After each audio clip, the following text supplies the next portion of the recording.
Hətta gözün günahda qala-qala çəkilsən də belə deyir, mənim üçün əzizsən. Sən ki çəkildin. Adam var çəkinmir. Bəşər, mənim üçün dəyərlisənsən. Yox.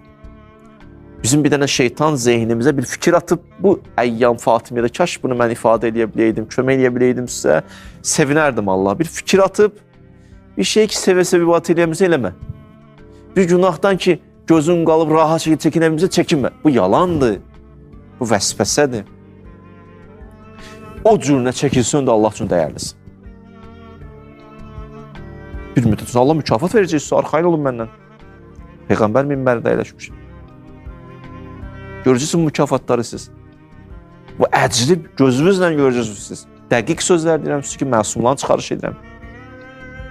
Əmmə mən ə'tə vəttəqə və səttəqə bəl-husna fəsənüyəssirhu lil-yusra. Bir müddətdən sonra yolunuz asanlaşacaq, narahat olmayın. Bu qədər ümidsizləşməyin, bu qədər məyus olmayın. Siz əbdiliyin birinci mərhələsinə daxil olun. Bir müddət sonra görürsən ki, tamamən vücudun dəyişilib. Bir müddət sonra görürsən ki, halın dəyişilib, baxışın dəyişilib. Çətinlikləri də çox rahat şəkildə qarşılayırsan. Sən ki, vuruşursan içində, günaha eşq ola, günahdan çəkinirsən, özü məcbur edib sübhə qalxırsan, eybi yoxdur.